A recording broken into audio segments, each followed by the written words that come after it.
We do want to talk earnings, but I think we're more intrigued by what's going on geopolitically right now and what that means maybe longer term for the energy trade. Iran has said it was prepared for talks with the U.S. if President Trump ends his threats against the Islamic Republic and warned military strikes could trigger a wider conflagration in the Middle East.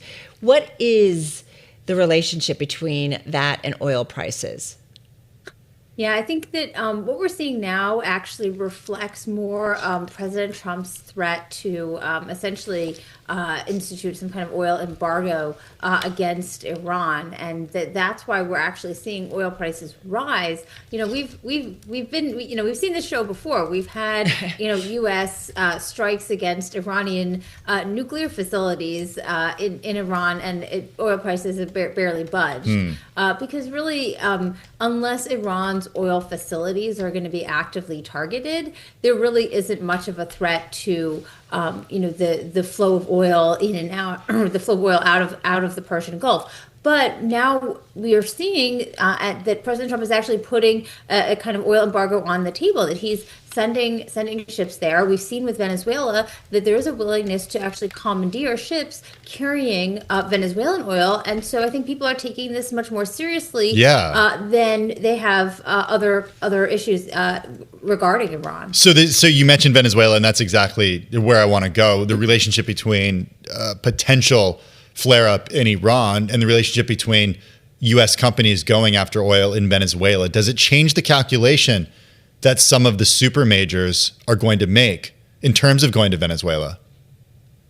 Well, I think that if Iranian oil is somehow stopped, if the flow of Iranian oil is stopped. Now, Iran isn't exporting nearly as much oil as it has the potential to export, but it is exporting a significant amount to the countries that buy its oil, particularly China, and so that would absolutely increase oil prices. Now, if you have Iranian oil off the table and you've got Venezuelan oil, I can see why some companies would look at that and say, hey, the forecast for oil prices in 2026 is probably too low and isn't reflecting this new geopolitical reality. But I don't think that they can take that to the bank right now. So you've definitely still got a lot of skepticism in terms of how much it's going to cost to go into Venezuela and to invest there to really increase oil production. I mean, look at Chevron. Okay, Chevron is the only American company that's still operating in Venezuela, and it produces so little oil, there, that they've said they could increase production there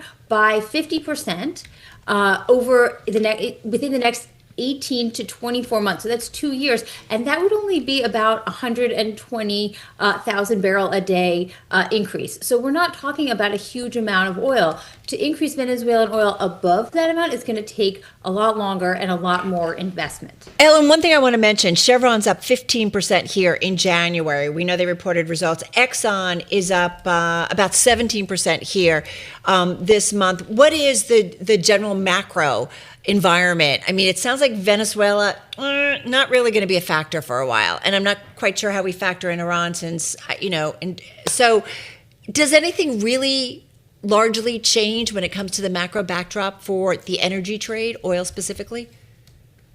So I think that Iran really has the most impact in terms of overall oil prices. If for some reason Iranian oil is off the market or off the black market, then that could increase pressure on the non-black oil market or the regular oil market. In other words, China is going to need to either decide to decrease the amount of oil it's importing because its source of Iranian oil is gone, or it's going to decide it's going to replace that with non-sanctioned oil, and it's going to have to pay more for that. And so that will definitely increase demand on the non-sanctioned oil market. And so that could definitely lead to an increase in prices than what we had previously expected. And then when it comes to Venezuela, I think when you're looking at Exxon and Chevron, we're definitely seeing the impact of higher oil prices this quarter on how their stock price is going, and that should come out in their first quarter earnings eventually.